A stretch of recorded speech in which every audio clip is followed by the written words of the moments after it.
اس میں مثلاً یہ ایک نشانی یہ ہے کہ کوئی عرب جو بادشاہ ہے اس کا انتقال ہوگا اور اس کے بعد جھگڑا ہوگا وہاں بھی عرب میں بھی کہ کس کو جو ہے وہ بادشاہ بنایا جائے. 3 پرنسز کا آتا ہے ذکر, آپس میں جھگڑا ہوگا. اچھا, اسی طرح یہ بھی ہے کہ مسلمانوں کی قیادت کا فقدان ہوگا. اچھا, اور اس میں یہ بھی ہے کہ مسلمان جو ہیں حج کے موقع پر اکٹھے ہوں گے اور حج کے موقع پر آپس میں گفتگو کر رہے ہوں گے کہ کس طرح سے ہمیں قائد ملے. تو ان کو اس دوران, حج کے دوران جو ہے یہ محسوس ہوگا کہ جس کو ہم قیادت دینا چاہتے ہیں وہ شخص یہاں کہیں موجود ہے, اور پھر کوشش کریں گے وہ کہ وہ ان کو ڈھونڈ لیں. اور اس میں پھر تفصیل آتی ہے کہ وہ مکہ میں کوشش کریں گے ڈھونڈنے کی, تو وہ جو شخص جس کو ڈھونڈ رہے ہوں گے محمد بن عبداللہ, نبی پاک صلی اللہ علیہ وسلم نے فرمایا اس کا نام میرے نام پر ہوگا, اس کی ولدیت میری ولدیت کے اوپر ہوگی. بالکل صحیح. اور وہ حسنی سید ہوگا, اور اس کو جو ہے یعنی حضرت حسن رضی اللہ تعالیٰ عنہ کی اولاد میں سے ہوگا. اچھا, اس کو لوگ ڈھونڈ رہے ہوں گے, وہ مدینہ چلا جائے گا, پھر لوگ مدینہ جائیں گے, پھر وہ واپس جو ہے مکہ آ جائے گا. اچھا, یہ جو امام مہدی کا پھر بالآخر ان کو جب وہ پا لیں گے تو وہ موقع ہوگا کہ وہ حجر اسود کے قریب وہ موجود ہوگا, بلکہ ملتزم کے ساتھ وہ چمٹا ہوا ہوگا جب لوگ اس کو ڈھونڈ لیں گے. اچھا, اس کو ڈھونڈ لیں گے تو وہیں پہ گفتگو شروع ہو جائے گی کہ آپ کی ہم بیعت کرنا چاہتے ہیں. اچھا, حدیث کے جو الفاظ ہیں نا, اس سے یہ پتہ چلتا ہے کہ امام مہدی اپنے ظہور سے قبل وہ کوئی ایکسٹرا آرڈنری شخصیت نہیں ہوں گے. صحیح. یعنی پہلے بالکل عام آدمی ہوں گے, کسی کو نہیں پتا ہوگا کہ یہ امام مہدی ہو سکتے ہیں یا کوئی ساتھ, کیونکہ حدیث میں الفاظ ہیں کہ جب بیعت ہوگی نا تو وہ کہیں گے کہ میں پھر جہاد پہ بیعت لوں گا. اچھا, لوگ تیار ہو جائیں گے بیعت کرنے کے لیے.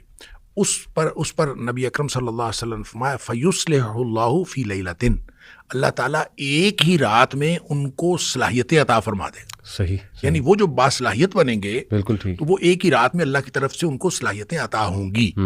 تو اچھا, اس موقع پر نبی کریم صلی اللہ علیہ وسلم نے فرمایا مسلمان 3 حصوں میں تقسیم ہو جائیں گے. اچھا, اس میں ایک حصہ مسلمانوں کا وہ ہوگا جنہوں نے امام مہدی کو ماننا ہی نہیں, اور ان کے بارے میں نبی پاک صلی اللہ علیہ وسلم فرمایا ان کا ایمان کے ساتھ کوئی تعلق ہی نہیں ہے. دوسرا حصہ یعنی 3 میں سے دوسرا حصہ وہ ہوگا جو لڑائیوں میں شہید ہو جائیں گے. ٹھیک.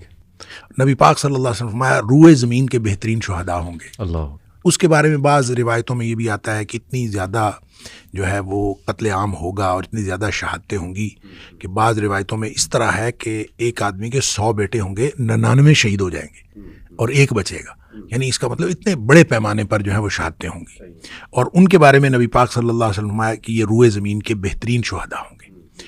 ایک حصہ جو بچے گا ان کے بارے میں نبی کریم صلی اللہ علیہ وسلم نے فرمایا اس کے بعد ان کو کوئی چیز, کوئی فتنہ ان کے ایمان کو خراب نہیں کر سکے گا, وہ بہترین مومن ہوں گے. اچھا, جو قسطنطنیہ کی فتح ہے اس کے بارے میں حدیث میں آتا ہے کہ وہ صرف لا الہ الا اللہ یا اللہ اکبر کی قوت سے اس کی دیوار گر جائے گی. یعنی ان کو لڑائی نہیں لڑنی پڑے گی. اچھا, یعنی وہ اس طرح کے مومن ہوں گے بالکل ٹھیک کہ جب وہ وہاں پہنچیں گے تو وہ اپنی لا الہ الا اللہ کہتے ہوئے یا اللہ اکبر کہتے ہوئے جب وہ قریب پہنچیں گے تو دیوار گر جائے گی اور وہ فتح ہو جائے گا بغیر کسی لڑائی کے. وہاں جب وہ فتح ہوگا تو ان کو اطلاع ملے گی کہ دجال کا ظہور ہو گیا ہے. اچھا, اور پھر یہ دوڑیں گے پیچھے کو جو کہ دجال کا ظہور ہو گیا.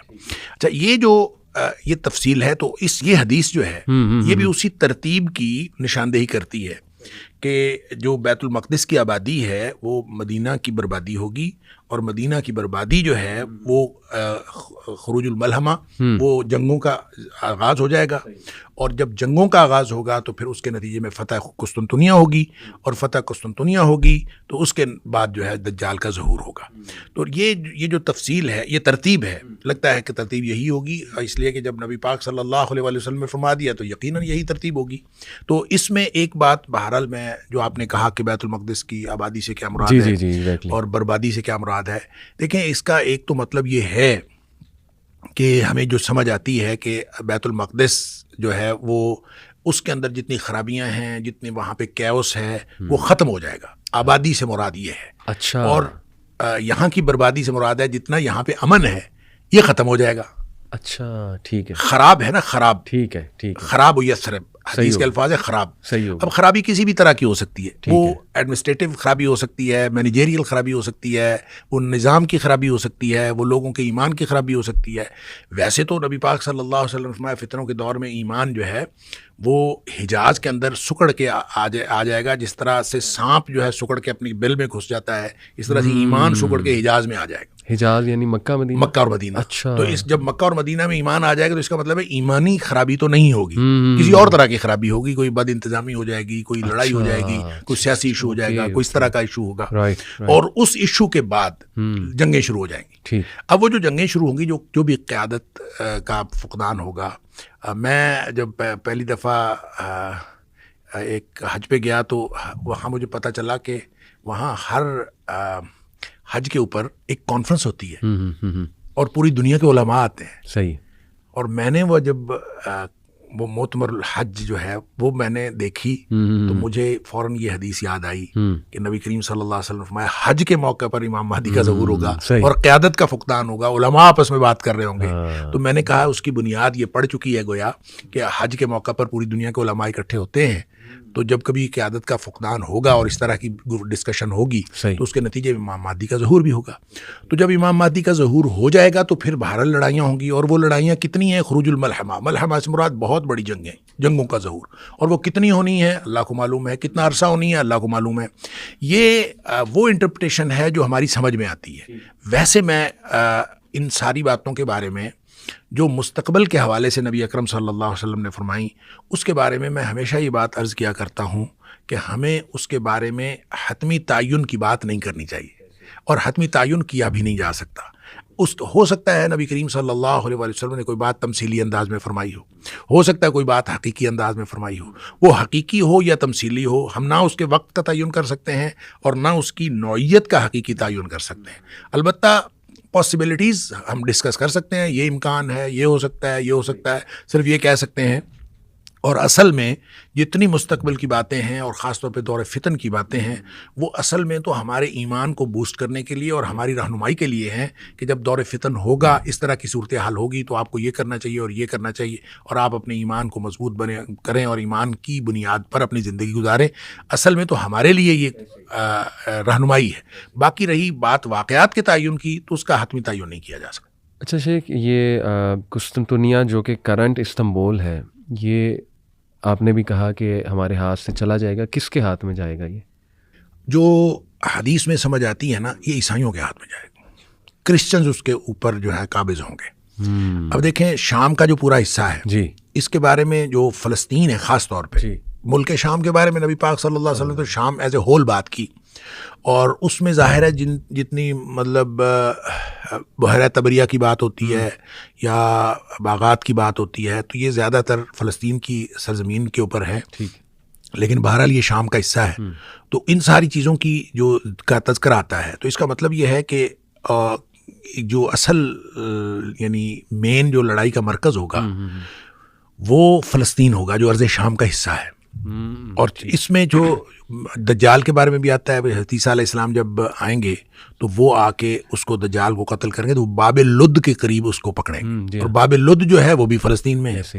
اس لیے یہ سارا مجھے لگتا ہے کہ یہ والا جو علاقہ ہے یہی وہ بنے گا جس جو لڑائیوں کا مرکز و محور بھی ہوگا, اور پھر اسلام کے عروج ثانی کا جو مرکز و محور ہے وہ بھی یہ والا علاقہ ہے. اسی لیے نبی پاک صلی اللہ علیہ وسلم نے شام کے بارے میں بہت ساری فضیلت کی احادیث بتائی ہیں, بلکہ آپ نے یہاں تک فرمایا ہے علیکم بالشام کہ جب فتنوں کا دور ہو تو آپ شام کو لازم پکڑو. اچھا, شام یعنی شام میں جاؤ.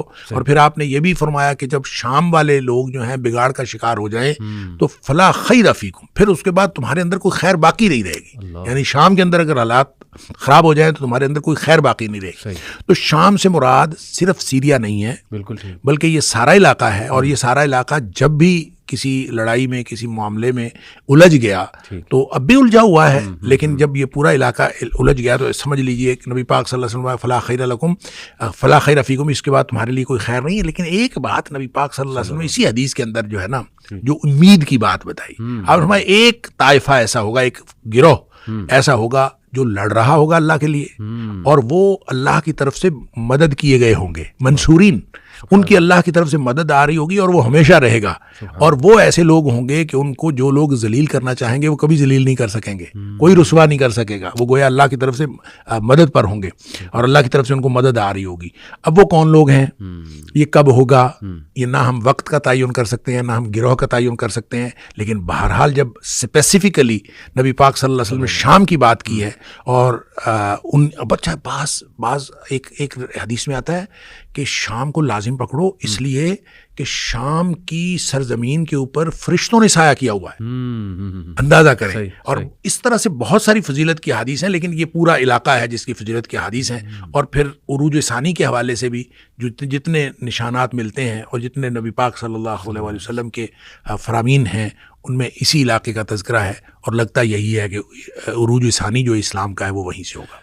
شیخ, کرنٹ افیئرس پہ نظر ڈالی جائے تو یہ جو جوئش سیٹلمنٹ ہے وہاں پہ, جیسے آپ نے بھی اس حدیث کے مطابق کہا کہ بیت المقدس کے آبادی سے آپ نے کہا کہ یہ مراد لی جا سکتی ہے کہ یعنی وہ آباد ہو جائے گا, ویران تھا اور پھر آباد ہو جائے گا.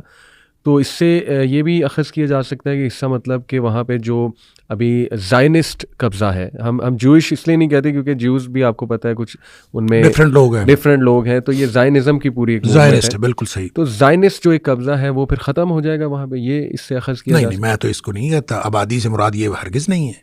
یعنی بیت المقدس کی آبادی سے یہ ہرگز مراد نہیں ہے کہ وہاں قبضہ مسلمانوں کا ہو جائے گا. اچھا, بل وہ قبضہ کسی کا بھی ہو, ایک پرامن علاقہ بن جائے گا, اور وہاں پہ جو کیوس ہے, جو ابتری ہے, جو افراتفری ہے, جو جنگ کی صورتحال ہے, ختم ہو جائے گی. اچھا, اس سے یہی مراد ہے.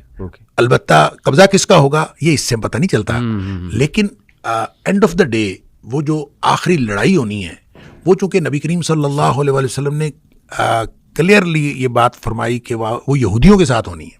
شام کے اندر یہودیوں کے ساتھ آخری جنگ ہونی. صحیح. تو اس کا مطلب یہ ہے کہ جو قسطنطنیہ کے اوپر جو قبضہ ہوگا وہ عیسائیوں کا ہوگا, اور جو شام کے اوپر یا فلسطین کے اوپر جو قبضہ ہوگا وہ یہودیوں کا ہی ہوگا.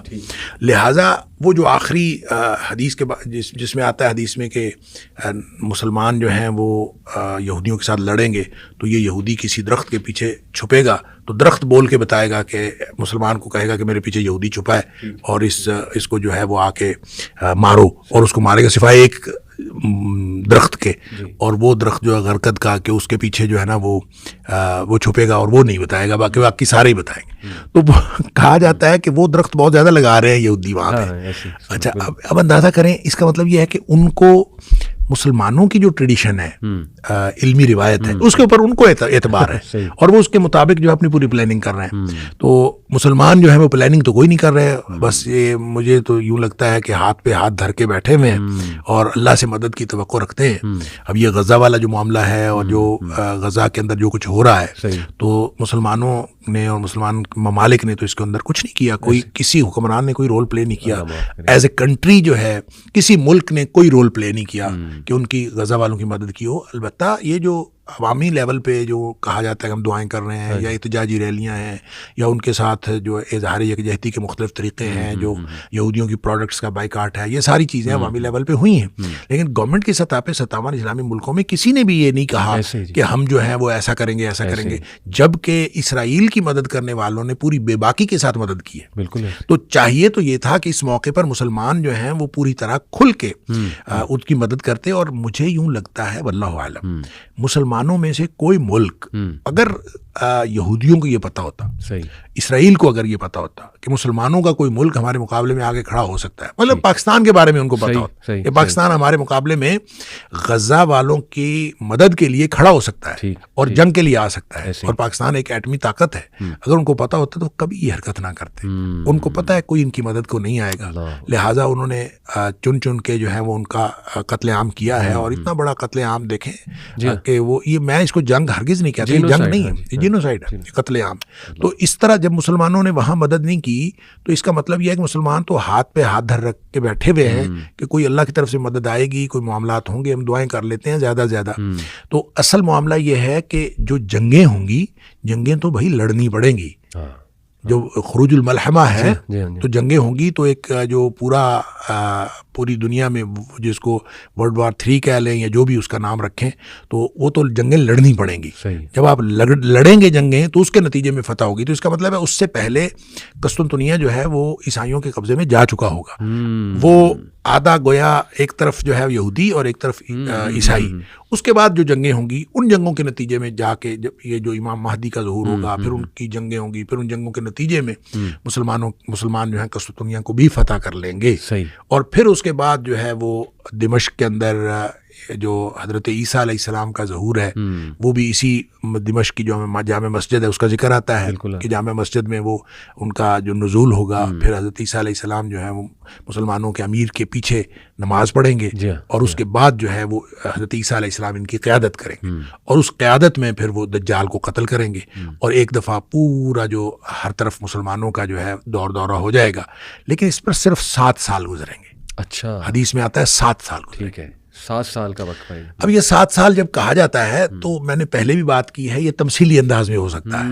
یہ ضروری نہیں ہے کہ حقیقی ہو، حقیقی بھی ہو سکتا ہے. کیونکہ دجال کے بارے میں آتا ہے کہ وہ زمین پر 40 رہے گا.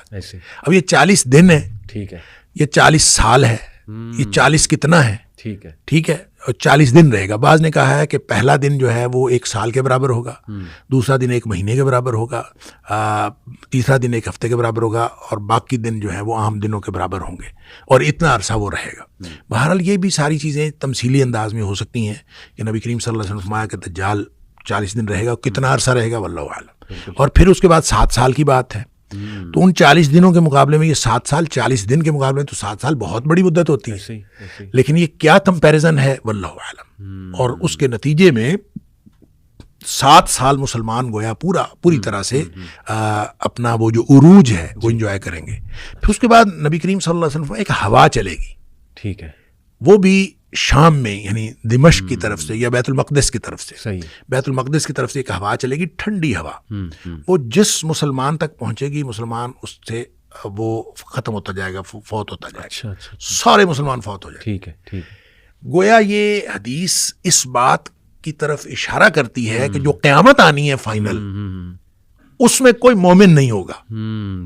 یعنی وہ جو قیامت آنی ہے اور القارعۃ ما القارعۃ اور اذا زلزلت الارض زلزالہا، وہ جو انتہائی خوفناک ماحول ہے، وہ خوفناک ماحول اہل ایمان نے نہیں دیکھنا.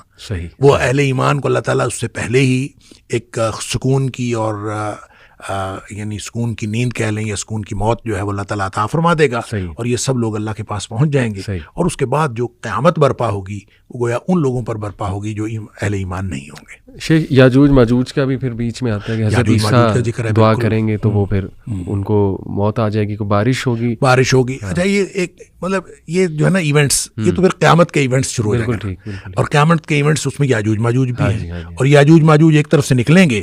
اب دیکھیں لوگ جو ہیں اس کو انٹرپریٹ کرتے ہیں کہ یہ جو یاجوج ماجوج فلاں قوم ہے، نکل آئی ہے، ظہور ہو گیا ہے. لیکن جب اس کا ذکر ہی حضرت عیسیٰ علیہ السلام کے ساتھ ہو رہا ہے تو پھر ہم کیسے کہہ سکتے ہیں کہ ابھی سے ہو گیا ہے؟ وہ جب حضرت عیسیٰ علیہ السلام آئیں گے تبھی ان کا ظہور ہوگا. بالکل ٹھیک. اچھا، یہ بھی کوئی حدیث ہے شیخ کہ مسلمان کرسچنز مل کے بھی لڑیں گے یا ایک تیسری پاور مسلمانوں کا ساتھ دے گی اور کرسچنز کے خلاف لڑائی ہوگی؟ اس طرح سے بھی ہمیں کچھ اس طرح بھی ہے. اصل میں اس میں یہ ہے کہ مسلمان اور عیسائی مل کے لڑیں گے کسی تیسری قوت کے ساتھ. ٹھیک ہے. اور اس میں پھر جو ہے کوئی کرسچن اٹھ کے کہہ دے گا کہ صلیب جیت گئی، تو کوئی مسلمان اٹھ کے صلیب کو توڑ دے گا. ٹھیک ہے. اس پر پھر ان کی آپس میں لڑائی ہو جائے گی، پھر یہ الگ الگ ہو جائیں گے. اور یہ وہ ملحمہ میں آپ ملحمہ، اب یہ دیکھیں ونس اگین میں بات یہ کروں گا، یہ بات ملحمہ کے دوران ہے یا ملحمہ سے پہلے ہے، ٹھیک ہم نہیں کہہ سکتے. لیکن اس میں جو فتنے ہیں، فتنوں کا جب ذکر آتا ہے تو وہ پوری ایک ترتیب بھی ہے. فتنہ احلاس ہے، فتنہ دہیمہ ہے.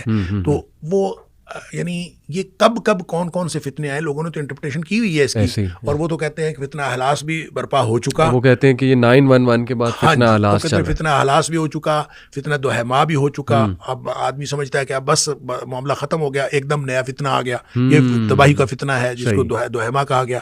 تو یہ کچھ لوگوں کا خیال یہ ہے کہ یہ فتنے برپا ہو چکے، لیکن مجھے نہیں لگتا، واللہ عالم. مجھے لگتا ہے کہ فتنے آنے والے ہیں اور یہ آنے والے دور میں آئیں گے. یہ فتنے چھوٹے تھے، ہر نیا آنے والا فتنہ وہ بڑا فتنہ ہوگا. اور اس کی انٹرپریٹیشن میں ونس اگین میں یہی کہوں گا کہ امکان ہو سکتا ہے جن لوگوں نے کہا کہ وہ برپا ہو چکے، ہو سکتا ہے ان کی بات بھی درست ہو، اور ہو سکتا ہے کہ انہوں نے ابھی برپا ہونا ہو۔ شیخ گریٹر اسرائیل کا کوئی ملتا ہے سائن ہمیں کہ بنے گا، زائنسٹ بہت بڑی کو اسٹیٹ بنا لیں گے، مکہ مدینہ تک بھی پہنچ جائیں گے، عرب کنٹریز بھی کانکر ہو جائیں گی؟ حدیث میں نہیں، دیکھیں میرے خیال میں ایسا نہیں ہے، یہ ان کا قبضہ تو ہے، لیکن کتنے علاقے پر قبضہ ہے، کہاں تک یہ پہنچ جائیں گے، یہ میرے علم میں نہیں ہے کہ ایسی کوئی گریٹر اسرائیل کی کوئی باؤنڈری لائن جو ہے وہ حدیث کے اندر طے کی گئی ہو کہ یہ یہاں تک جو ہے یہودیوں کا قبضہ ہوگا۔ البتہ یہ ضرور ہے کہ یہودیوں کا قبضہ ہوگا، جیسے میں نے عرض کیا کہ آخری جنگ جو ہے مسلمانوں کی، عیسائیوں کو شکست دینے کے بعد پھر مسلمانوں کی آخری جنگ جو ہے یہودیوں کے ساتھ ہونی، تو وہ کتنے علاقے پر قابض ہوں گے واللہ اعلم۔ ٹھیک ہو گیا۔ تو شیخ ابھی ان حالات اور اسی لیے میں عرض کرتا ہوں، جن لوگوں نے کہا گریٹر اسرائیل کے وہ ایک دفعہ قائم ہونا ہے اور یہ لازماً قائم ہوگا، تو یہ میرا نہیں خیال کہ اس کو ہم انہی حدود کے تحت گریٹر اسرائیل کہیں کہ جو اسرائیل والے خود یہودی یا زائنسٹ جو چاہ رہے ہیں، جو انہوں نے نقشہ بنایا ہوا ہے اس کے مطابق وہ قائم ہوگا یا کوئی اس کی اور حدود ہوں گی، واللہ عالم، اس کے بارے میں کچھ کہا نہیں جا سکتا۔ یہ سوال بڑا شیخ آ رہا ہے کہ امام مہدی پیدا ہو چکے ہیں یا بہت قریب ہے ان کا ٹائم، ایک دم سے ظہور ہو سکتا ہے، تو آپ کی اس پہ پرسنل رائے ایک ہوتی ہے نا ہر عالم کی، آپ کی اس پہ کیا ہے پرسنل؟ دیکھیں، میں پہلے بھی کئی دفعہ کہہ چکا ہوں، اس کے اوپر لوگوں نے آراء بھی دی ہیں جو کوئی اچھی آراء نہیں دی۔ مطلب میرے خیال میں تو امام مہدی کے ظہور کا ماحول بن رہا ہے، اور جب ہم کہتے ہیں ماحول بن رہا ہے تو اس کے کتنی دیر بعد امام مہدی نے ظاہر ہونا ہے یہ تو اللہ کو معلوم ہے، لیکن جب ہم ان فتنوں کے ظہور، امام مہدی کے ظہور یا اس طرح کی نشانیاں جو قرب قیامت کی ان کے ظہور کی بات کرتے ہیں، تو اس میں دو دہائیاں لگ جانا، دو دہائی لگ جانا، یہ ایک بالکل چھوٹی سی بات ہے۔ یعنی ہو سکتا ہے کہ ایک چیز جو ہے جس کو ہم سمجھ رہے ہیں کہ ظہور ہونے کا وقت ہو گیا ہے، اور یہ اس کے بعد وہ ان کا ظہور 1 دہائی کے بعد ہو، 2 دہائی کے بعد ہو، واللہ عالم، کب ہونا یہ اللہ کو معلوم ہے۔ ہم اس کے بارے میں کوئی نہیں کہہ سکتے ایگزیکٹ ڈیٹ، بہت سارے لوگوں نے تو ڈیٹس دی ہوئی ہیں، لیکن یہ ایسا کچھ نہیں ہے، ایسا نہیں ہے، لیکن ہونا ہے، یہ سارا کچھ ہونا ہے۔ وہ واقعات جو نبی پاک صلی اللہ علیہ وسلم نے بتا دیے ان کا وقوع تو ہونا ہے، لیکن کس اور ترتیب بھی یہی ہوگی، کب ہوں گے اور کس جگہ پہ ہوں گے یہ اللہ کو معلوم ہے۔ البتہ جن جگہوں کی نشاندہی نبی کریم صلی اللہ علیہ وسلم نے کر دی ہے جیسے شام کی، تو وہ جگہیں جو ہیں وہ اسپیسیفک ہیں۔ تو ہاؤ ٹو بی شیور کہ ہم کم از کم ان کے اس رینک میں شامل ہو جائیں؟ اگر آج کوئی ان قریب ظہور ہو جاتا ہے، as a family, as an individual, کس گائیڈ لائن کو فالو کریں، اپنی فیملی کی توجہ کس طرف دلائیں اتنی تیزی سے جو حالات چینج ہو رہے ہیں، کہ ہم کوشش کریں کہ رف ٹف کا عادی بنائیں۔ صحیح، اس لیے کہ ہم جو نرم گرم بستروں میں سونے والے، ہم جہاد پر کیسے بیعت کر سکتے ہیں؟ صحیح، اور امام مہدی کی بیعت ہوگی جہاد پر، بالکل ایسے۔ لہٰذا جو لوگ جہاد کے لیے ٹریننگ لینے کو بھی ایک مشقت سمجھتے ہیں، تو وہ کیسے ان کی بیعت کریں گے؟ اللہ، ان کے لیے تو پرابلم ہوگا۔ لہٰذا اس کو دیکھیں، یہودی اپنے بچوں کو ٹریننگ دیتے ہیں، ساری دنیا کے لوگ اپنے بچوں کو جنگی ٹریننگ دیتے ہیں، ہمیں بھی ایز مسلم نیشن کے طور پر، مسلم ملت کے طور پر ہمیں اپنے بچوں کو جہادی ٹریننگ دینی چاہیے، اور امت مسلمہ کے حکمرانوں کو اس بات کا اہتمام کرنا چاہیے۔ اور میں تو کئی دفعہ پہلے بھی کہہ چکا ہوں کہ پاکستان کے تمام عوام کے اوپر، مثلا ہم پاکستان کی بات کرتے ہیں، تمام عوام کے اوپر جنگی ٹریننگ لازمی ہونی چاہیے۔ بالکل صحیح۔ اور یہ بالکل ہر بچے کو، جیسے دیکھیں پہلے این سی سی ہوتی تھی اسکولوں کالجز کے اندر، میرے دور کی بات ہے، ہاں جی، این سی سی ہوتی تھی، کچھ نہ کچھ ٹریننگ ہوتی تھی، پھر جام باز فورس ہوتی تھی، اس میں کمیونٹی کے لوگ ہوتے تھے، مطلب کچھ نہ کچھ ٹریننگ کا سلسلہ۔ تو میں یہ سمجھتا ہوں کہ ایک خاص عمر کی حد پہ جا کے فوجی ٹریننگ دینی چاہیے، اور قومی لیول پہ اس کو لازمی قرار دیا جانا چاہیے، اور سب لوگوں کو ٹریننگ دی جانی چاہیے۔ اور جب وہ ٹریننگ موجود ہوگی، رف ٹف کے عادی بنیں گے، دیکھیں کیا حالات بننے ہیں اللہ کو معلوم ہے، لیکن یہ جو کمفرٹ زون ہے نا، اس سے بہرحال باہر نکلنا ہے۔ اس کمفرٹ زون میں رہ کر امام مہدی کی بیعت نہیں کی جا سکتی، یہ پکی بات ہے۔ اس سے باہر نکلنا ہے، اور اس سے باہر نکلنے کے لیے آپ کو اپنی ٹریننگ دینی پڑے گی، اپنے بچوں کو اس بات کا عادی بنانا پڑے گا، رف ٹف کا عادی۔ دیکھیں نا، مثلا دجال کے ظہور کے حوالے سے نبی کریم صلی اللہ علیہ وسلم نے ایک بات فرمائی کہ سارے رزق کے وسائل اس کے پاس ہوں گے، بالکل سارا کچھ اس کے پاس ہوگا، وہ جس کو چاہے گا وہ دے گا، جس کو نہیں چاہے گا نہیں دے گا۔ اب کتنی بڑی آزمائش۔ صحیح بات۔ صحابہ کہتے ہیں اللہ کے رسول صلی اللہ علیہ وسلم، ہم پھر کھائیں گے کیا؟ یعنی سارے وسائل اس کے پاس، تو ہم کیا کریں گے؟ صحیح۔ آپ نے فرمایا تمہیں لا الہ الا اللہ پڑھنا، اللہ اکبر پڑھنا، لا حول ولا قوت الا باللہ پڑھنا، یہی کافی ہوگا. اللہ آپ یہ بتائیں کہ ہمارا پیٹ بھرتا ہے اللہ کا ذکر کرنے سے، لا الہ الا اللہ کہنے سے، اللہ اکبر کہنے سے ہمارا پیٹ بھرتا ہے؟ نہیں بھرتا، نہ ہمارے بچوں کا پیٹ بھرتا ہے. اس کا مطلب یہ ہے کہ اپنے آپ کو اور اپنے بچوں کو اللہ کے ذکر کا عادی بنائیں، اور اس طرح عادی بنائیں کہ ان کی توجہ جو ہے یہ فاسٹ فوڈ اور کھانا پینا اور یہ ساری چیزوں سے ہٹ کے اللہ کے ذکر پر ہو، اور اللہ کے ذکر کی وجہ سے ان کا یہ جو بھوک کی طرف توجہ ہے یہ ختم ہو جائے. صحیح. آپ اللہ کے ذکر میں اس قدر انوالو ہوں کہ آپ کا بھوک کا احساس ختم ہو جائے. بالکل ٹھیک. تو یہ ہے کافی ہونے کا مطلب. تو اس کا عادی اگر ہم نے بنایا ہوا ہے اپنے بچوں کو، یہ خود عادی بنے ہوئے ہیں، تو پھر یہ اس وقت سفائز کرے گا، ورنہ تو نہیں. Rough and tough life style بنانا ہے، کمفرٹ زون سے نکلنا ہے، اپنے بچوں کو اس بات کا عادی بنانا ہے. اور میں تو قومی لیول پہ میں سمجھتا ہوں کہ قومی لیول پہ ہمیں جہاد کی ٹریننگ کرنی چاہیے، اور یہ فوجی ٹریننگ یہ حکومت کو چاہیے، یہ ہمارا کسی گروپ کا کام نہیں ہے. دیکھیں گروپس جب جہادی ٹریننگ دیتے ہیں پھر وہ اپنے اپنے مفادات لیتے ہیں اور ان کا کوئی فائدہ نہیں ہوتا. جب نیشنل لیول پہ ہوگی تو وہ نیشنل کاز کے مطابق ہوگی، جب نیشنل کاز کے مطابق ہوگی تو اس کا فائدہ بھی پھر ملی لیول پہ ہوگا، قومی لیول پہ ہوگا. تو اس کو حاصل کرنے کے لیے پھر جب کبھی امام مہدی کا ظہور ہماری زندگیوں میں ہوتا ہے، ہماری زندگی کے بعد ہوتا ہے، اگلی نسلوں میں ہوتا ہے، جب بھی کبھی ہوگا ہماری نسلیں اس کے لیے تیار ہوں گی. اور جب تک ہم نے اپنی نسلوں کو اس کے لیے تیار نہ کیا، میں یہ سمجھتا ہوں بہت بڑے فرض سے غفلت برتیں گے جب ہم نے تیار نہ کیا. شیخ یہ کیس اسٹڈی بڑی زبردست سورہ البقرہ میں ہی ہمیں ملتی ہے. میں اکثر اس پہ غور بھی کرتا ہوں کہ دیکھیں حضرت موسیٰ علیہ السلام اپنی قوم کو لے کے 40 سال نہیں انٹر ہو سکے بیت المقدس میں. کیا یہ ہے وجہ کہ دے ور ناٹ ریڈی؟ جو قوم تھی اس نے جہاد سے بھی انکار کر دیا تھا اور شرک میں بھی پڑ گئے تھے. تو اس کیس اسٹڈی سے ہم یہ بھی سمجھ سکتے ہیں کہ ہماری بھی قوم ابھی اس لیول کی تو ریڈی نہیں. جیسے آپ نے کہا امام مہدی کی فوج میں تو بھول جاؤ، یعنی جب وہ جہاد کے اوپر بیعت کریں گے تو ہماری تو یہ ٹریننگ ہی نہیں ہے، اور شاید اسی لیے ہم پہ یہ وبال بھی آیا ہے. آپ اندازہ کریں کہ جب 1/3 لوگ جنہوں نے امام مہدی کو ماننا ہی نہیں مسلمانوں میں سے، کتنی بڑی تعداد ہے. اللہ اکبر. اگر ہم 1.5 ارب ہیں جی تو اس کا مطلب ہے 50 کروڑ نے نہیں ماننا. کتنی بڑی تعداد، انہوں نے نہیں ماننا. تو جو نہیں ماننا تو اس کی وجہ کیا ہوگی؟ وہ وجہ ہمارا کمفرٹ زون ہے کہ ہم اس سے نہیں نکلنا چاہتے. ہم جا کے اپنے آپ کو اس رف ٹف لائف میں نہیں بھیجنا چاہتے اپنے بچوں کو. اور خود جب ہم کوئی ٹریننگ نہیں ہے، کوئی موٹیویشن نہیں ہے، کوئی موٹیویشن کبھی ہوئی نہیں ہے، کبھی کسی نے بتایا ہی نہیں ہے، کبھی کوئی نیشنل لیول پہ کبھی کسی نے اس بات کی تیاری نہیں کی، تو یہ 50 کروڑ تو ایک طرف ہو گئے. باقی کے جو 1 ارب بچے ان میں سے 50 کروڑ جو ہیں ان جنگوں میں شہید ہوں گے، جو لڑتے ہوئے شہید ہوں گے. 50 کروڑ کتنی بڑی تعداد ہے. اور اس کے بارے میں بھی بہت بعض احادیث ایسی ہیں، کوئی صحیح کوئی غیر صحیح، لیکن ان میں بڑی عجیب و غریب تفصیلات ہیں.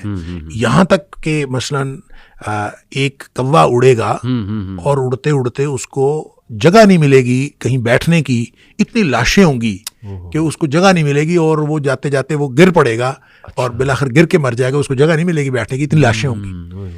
تو 50 کروڑ اگر مسلمانوں کے شہید ہوں گے تو پھر مقابلے میں جو دوسرے لوگ ہیں ان کے بھی تو لوگ مریں گے نا. تو پھر یہ کتنے بڑے پیمانے پر یہ جو خروج الملحمہ ہے، اس لڑائیوں میں کتنے لوگ کام آئیں گے اور کتنے مسلمان شہید ہوں گے، اللہ کو معلوم ہے. اس کے بعد جو باقی بچیں گے ان کا ایمان ایسا ہوگا کہ جس کو کبھی کوئی فتنہ جو ہے نقصان نہیں پہنچا سکے گا. کمال کمال. یہ جو طالوت کا بھی شیخ واقعہ ہے، اس میں اللہ نے تعریف کی طالوت کی، تو یہ 2 چیزیں بڑی اہم ہیں، العلم اور الجسم. اللہ تعالیٰ نے باقاعدہ اس کی یہ تعریف کی. تو میرے خیال آج بھی نوجوانوں کی توجہ، جیسے آپ نے الجسم کے بارے میں تو کمفرٹ زون سے نکلو، ٹریننگ کرو، اپنی بلڈ کرو اپنی فزیک کو اینڈ ایوری تھنگ. علم کا بھی بہت گہرا اصل میں قیادت کے لیے عام طور پہ لوگوں کا خیال یہ ہوتا ہے، اور یہی خیال بنی اسرائیل کا تھا. اس جو آپ طالوت کی بات کر رہے ہیں کہ ان کا خیال تھا 2 چیزیں عام طور پہ بنیاد سمجھی جاتی ہیں قیادت کرنے کے لیے، یا ملک کی باغ ڈور ہاتھ میں لینے کے لیے، یا امارت کے لیے. وہ ایک دولت ہے اور ایک نسل ہے. آپ خاص نسل سے ہوں، خاص خاندان سے ہوں، اور آپ دولت مند ہوں. یہ 2 چیزیں ہوں تو پھر سمجھا جاتا ہے کہ آپ وہ بیسک کوالیفیکیشن پوری کرتے ہیں کہ جب آپ کو جو ہے وہ مل جائے. تو یہی بیسک کوالیفیکیشن سمجھی تھی بنی اسرائیل نے، اور انہوں نے اسی لیے اعتراض کیا تھا.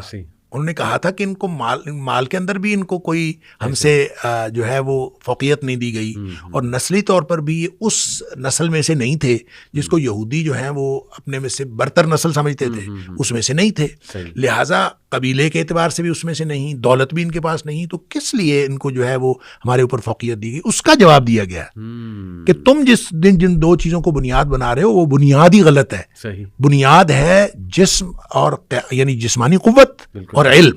جس کے پاس بسطۃ فی العلم والجسم، جس کے پاس علم ہے اور جس کے پاس جسمانی قوت ہے، یہ دو بنیادیں ہیں، اور اس بنیاد پر طالوت کو جو ہے وہ امیر بنایا گیا ہے اور بادشاہ بنایا گیا ہے. تو اس کا مطلب یہ ہوا کہ اگر مسلمانوں نے کوئی کامیابیاں حاصل کرنی ہیں تو ان کو بھی اپنی قیادت کی بنیادیں چینج کرنی پڑیں گی. اگر یہ بنیادیں ہماری بھی نسل اور دولت ہے تو پھر ہم کبھی کامیابی حاصل نہیں کر سکتے. کامیابی اگر حاصل کرنی ہے تو ہمیں بھی قیادت، علم اور جسمانی قوت، یعنی جسمانی قوت سے مراد صرف یہ نہیں ہے کہ بندہ ڈیل ڈول کا تگڑا ہو، مطلب اس میں جسمانی صلاحیتیں زیادہ ہوں، جسمانی طور پر بھی صلاحیتیں ہوں، اور وہ کامل آدمی ہو، اور اس کے اندر اللہ تعالیٰ نے جتنی صلاحیتیں ایک انسان کے اندر دی ہوئی ہوں وہ بھرپور اس کے اندر ہوں، اور دوسرا یہ کہ علم بھی اس کے پاس بھرپور ہو.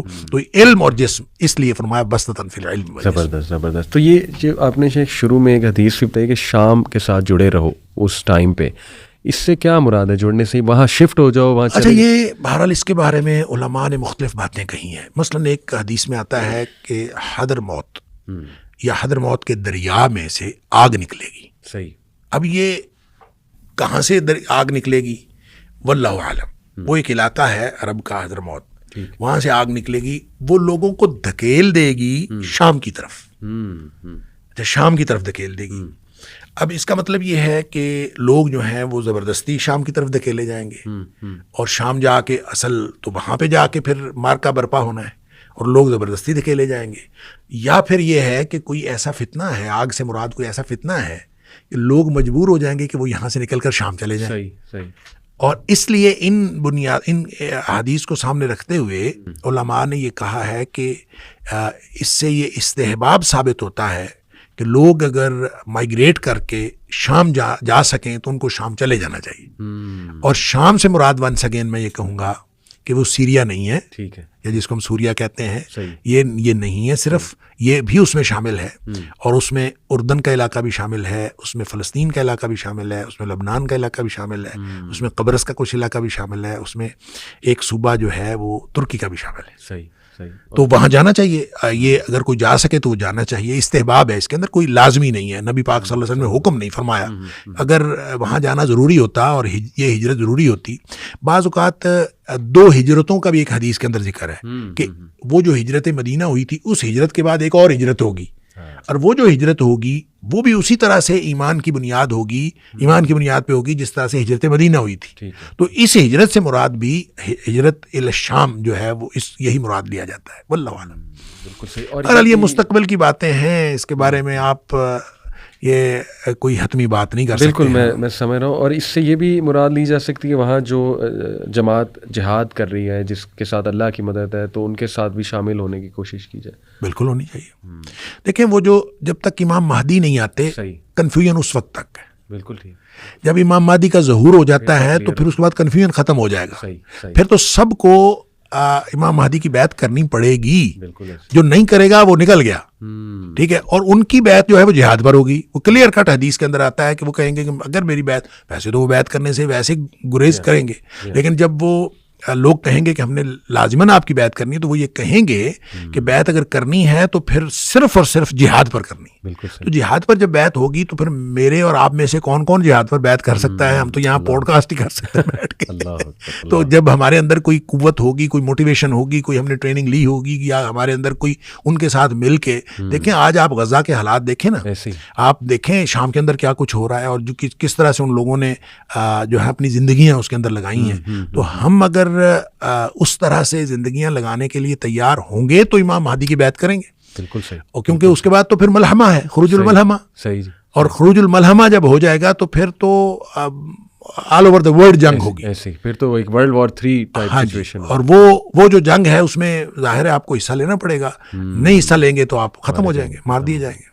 شیخ ایسا بھی کچھ ہمیں ملتا ہے کہ مسجد اقصیٰ کو گرا دیا جائے گا, شہید کر دیا جائے گا, کیونکہ یہ تھرڈ ٹیمپل کی کوشش تو کر رہے ہیں جو زائنسٹ ہیں, تو حدیث میں بھی کچھ ایسا ہمیں ملتا ہے؟ اچھا یہ نا ایسی کوئی روایات ہیں, لیکن صحیح بات یہ ہے کہ میرے صحیح علم میں نہیں ہے ایسی کوئی بات, میرے علم میں نہیں. میں یہ نہیں کہوں گا کہ ایسا کچھ نہیں ہے, میرے علم میں نہیں ہے. ٹھیک ہے. تو لیکن لیٹ سے اگر شہید ہو بھی جاتی ہے تو اس حدیث کی روشنی سے تو یہی پتہ لگ رہا ہے کہ انشاءاللہ امام مہدی وہیں پہ موجود ہوں گے اور مسلمان دوبارہ سے اس کو ریکانکر کر چکے ہوں گے. خوشخبری تو ہے ہمارے لیے. لیکن دجال جو یاجوج ماجوج ہے, یاجوج ماجوج کی وجہ سے یہ جو مسلمان جو جا کے ہوں گے کسی ایک جگہ پہ, جو یہ جو دجال کی وجہ سے اور پھر یاجوج ماجوج کی وجہ سے مسلمانوں نے ایک جگہ پہ کنفائن ہو جانا ہے. صحیح ٹھیک ہے, پھر مسلمانوں نے نکلنا ہے, پھر وہ عروج ثانی ہوگا. صحیح بات. یعنی لڑتے لڑتے لڑتے لڑتے ایک دفعہ ان کا بالکل محدود ہونا ہے, اور پھر اس کے بعد ان کو اللہ تعالیٰ نے کامیابی دینی ہے. تو یہ ایک لڑائیوں کا سلسلہ ہے بہرحال, اور اس کا آغاز میں سمجھتا ہوں وہ جو شام سے ہو چکا ہے. یعنی یہ جو اب ہم کہہ رہے ہیں کہ یہ جو اس وقت صورتحال ہے شام کی, تو اس کو بہرحال خوشی تو منائی جا رہی ہے کہ اس میں مجاہدین کو اللہ تعالیٰ نے کامیابی دی, اور مجاہدین وہ کہے جا رہے ہیں جو اینٹی اسٹیٹ تھے. صحیح. ٹھیک ہے, جو ان کے باغی تھے. اب ظاہر ہے کہ ان لوگوں نے ایک بڑی جدوجہد کی ہے 2011 سے لے کر اب 13 سال ہو گئے, اور 13 سال کی جدوجہد کے بعد ایک دم کیا ہوا کہ جو ریاستی فوج ہے اس نے کوئی مزاحمت ہی نہیں کی. جب کہ انٹرنیشنل لیول پہ ہم نے دیکھا کہ پچھلے 11 سالوں میں رشیا نے بشار کی مدد کی ہے. جی, اور رشیا نے بشار کی مدد کی, اور رشیا کے اڈے موجود ہیں وہاں پہ. صحیح. ایسے اور ایک دم کیا ہوا کہ رشیا جو ہے وہ بالکل انہوں نے بھی مدد نہیں کی, اور ریاستی فوج نے بھی کوئی مزاحمت نہیں کی, اور ایک دم اتنے وہ کمزور ہو گئے. ایسے وہ کہتے ہیں جو لڑتے لڑتے کمزور ہو گئے, تو لڑتے لڑتے وہ کمزور ہو گئے تو مجاہدین بھی کمزور ہوئے. تو بہرحال یہ ایک اس کے اندر سوچنے کی بات ہے. اور پھر جو وہ دوڑا ہے بشار, تو وہ گیا ہے رشیا, اور جو اس میں رشیا نے بیان دیا ہے انہوں نے کہا جی ہماری آپس میں انڈرسٹینڈنگ ہوئی ہے. اچھا. اور انڈرسٹینڈنگ کے ساتھ ہم نے ان کو, رشیا نے جو بیان دیا ہے انہوں نے کہا کہ بشار حکومت ان کے سپرد کر کے آیا ہے, فرار نہیں ہوا, باقاعدہ انڈرسٹینڈنگ کے تحت اس نے ان کو دی ہے, اور یہ وہاں سے نکلا. اب دیکھیں کتنی باتیں, کتنے ifs اینڈ buts ہیں اس کے اندر, اور کتنے کوسچنز ہیں. اور ایسا نہیں ہے کہ ہم کہیں کہ یہ بس ہو گیا ہے, اب اس کے بعد کیا ہونے والا ہے واللہ عالم. یہ آگے کیا ہوگا کچھ نہیں سمجھ آتی کہ کیا ہوگا. اور امید بس کی جا سکتی ہے اللہ تعالیٰ سے, اس لیے کہ مسلمان کبھی اللہ تعالیٰ سے امید ختم نہیں کرتا. لا تقنطوا من رحمت اللہ, ہر چیز سے امید ختم ہو جائے تو اللہ کی رحمت سے پھر بھی مسلمان امید رکھتا ہے. امید ہمیں ہے, لیکن حالات بہرحال کبھی شام کے اچھے نہیں ہیں. اور شام کو جب ہم اس سینس میں دیکھتے ہیں جس سینس میں نبی پاک صلی اللہ علیہ وسلم نے بتایا, تو اس میں فلسطین شامل ہے, اور فلسطین کے غزہ کے جو حالات ہیں وہ ہمارے سامنے پہلے ہی ہیں. لہٰذا اوور آل اس سچویشن کو دیکھیں تو شام کے اندر جب نبی پاک صلی اللہ علیہ وسلم فرمایا تھا کہ اذا افسد الشام, جب شام کے اندر خرابی پیدا ہو جائے, فساد پیدا ہو جائے, فلا خیر فیکم, تو پھر تمہارے لیے کوئی خیر نہیں ہے اس کا. میں ایک ویڈیو بھی شیخ دیکھ رہا تھا, یہ نیتن یاہو جو ہے اسرائیل کا پرائم منسٹر, اس نے بیان دیا ویڈیو میں, یوٹیوب پہ ویڈیو موجود ہے, کہ یہ ہماری وجہ سے دیکھو تم لوگوں کو کامیابی ملی, کیونکہ ہم نے ایران کے جتنے ملیٹنٹ گروپس تھے اور جہادی گروپس تھے ان کو ہم نے جا کر چیک کیا, سبق دلایا, تو اس سے ریبلز کو موقع ملا. وہ کریڈٹ اپنی طرف شفٹ کر رہا تھا. دیکھیں کریڈٹ شفٹ کر کے پھر انہوں نے 85 مقامات پر حملہ کر دیا. ایسے ہی اور جتنا بفر زون تھا اس کے اوپر قبضہ کر لیا. بالکل. یعنی اور گولان کی پہاڑیوں کے اوپر بھی قبضہ. یعنی یہ عجیب و غریب بات ہے کہ وہ ادھر سے انہوں نے فتح حاصل کی ہے, یا انہوں نے دمشق پر قبضہ ان کا مکمل ہوا ہے, تو آپ جو ہے اس کے اوپر جو ہے نا حملہ کرنا شروع کر دیا ہے. اور مزے کی بات ہے اس میں رشیا ریزسٹ بھی نہیں کر رہا. رشیا کے حالانکہ وہاں پہ بیسز موجود ہیں, اور رشیا ریزسٹ نہیں کر رہا. اور یہ سمجھ نہیں آ رہی کیا, ایک بہت بڑی کنفیوزڈ سچویشن ہے. اور اس سچویشن میں بہرحال میں نے پہلے جیسے کہا امید تو رکھنی چاہیے, لیکن مسلمانوں کو آنکھیں کھولنی چاہیے, اور آنکھیں کھول کے رکھنی چاہیے. وہ کیا رہا ہے شیخ؟ آخری بات, اس فتنے کے دور میں, کنفیوژن کے دور میں کچھ دعائیں اگر آپ بتا دیں جو ہم ریگولر کریں انشاءاللہ تعالیٰ, اللہ ہماری رہنمائی. ایک تو ذکر آپ نے کہا, وہ کثرت سے ہم ذکر کی طرف آ جائیں, اور ٹف لائف کی طرف آ جائیں, کمفرٹ زون سے نکلیں, انشاءاللہ علم حاصل کریں. دعائیں کچھ اگر آپ بتا دیں انشاءاللہ اس وقت. دیکھیں فتنے کے بارے میں ایک تو دیکھیں نا استعاذے جتنے ہیں نا، استعاذے سے مراد ہے ہر وہ دعا جس میں اعوذ بک ہے، جس میں اعوذ بک اللہم انا نجعلک فی نحورہم ونعوذ بک من شرورہم. سبحان اللہ. ٹھیک ہے، تو یہ مثلا دشمن کے خوف سے نبی کریم صلی اللہ علیہ وسلم پڑھی ہے، تو آپ بھی یہ دعا پڑھیں. اس کے علاوہ اللہم انی اعوذ بک من الہم والحزن ونعوذ بک من العجز والکسل ونعوذ بک من البخل والجبن ونعوذ بک من غلبۃ الدین وقہر الرجال، لوگوں کے قہر سے. اللہم لا تسلط علینا من لا یرحمنا ولا یخافک فینا. یعنی ہر دعا کے اندر یہ جو جامع دعائیں ہیں نبی کریم صلی اللہ علیہ وسلم نے بتائیں، اس کے اندر ایسی کوئی نہ کوئی یہ بات موجود ہے کہ جس سے ہمیں ان چیزوں سے پناہ مانگنے کی ترغیب دلائی گئی ہے. تو لہٰذا جتنے بھی استعاذے ہیں ان کو یاد کرنا چاہیے. جتنی باتوں میں، جتنی دعاؤں میں اعوذ بک کا لفظ ہے نا، اللہم انی اعوذ بک، اللہم انی اعوذ بک من زوال نعمتک وتحول عافیتک وجاعت نقمتک جمیع سخطک، اللہم انی اعوذ بک من جہد البلاء ودرک الشقاء وسوء القضاء وشماتۃ الاعداء. تو جہاں جہاں اعوذ بک کا ذکر ہے وہ دعائیں یاد کرنی چاہیے، اور وہ ہر ایسے دور میں انشاءاللہ وہ دعائیں انسان کے لیے فائدہ مند ہیں. دوسرا، حضرت ابراہیم علیہ السلام کو جب ہر طرف سے باندھ کر ان کو پھینک دیا گیا تھا آگ میں، تو انہوں نے جو دعا پڑھی تھی وہ حسبی اللہ و نعم الوکیل پڑھی تھی. صحیح. تو یہ بلند ہمتی کی دعا ہے کہ آپ جب کمزور پڑھ رہے ہو نا تو آپ حسبی اللہ پڑھیں، حسبی اللہ و نعم الوکیل پڑھیں، حسبنا اللہ و نعم الوکیل پڑھیں. تو یہ دعا پڑھنی چاہیے. اسی طرح ایک دعا وہ ہے جو حدیث کے اندر، وہ جو لمبی حدیث ہے بخاری شریف کے اندر، کہ وہ آدمی جو اصحاب اخدود والا لڑکا تھا، جس لڑکے کو بادشاہ نے جادو سیکھنے کے لیے بھیجا تھا، اس نے دین کا علم سیکھ لیا اور وہ مستجاب الدعوات بن گیا. بعد میں اس کو مارنا چاہا انہوں نے، لمبی حدیث ہے اس کے مختلف باتیں، میں صرف خلاصہ پیش کر رہا ہوں.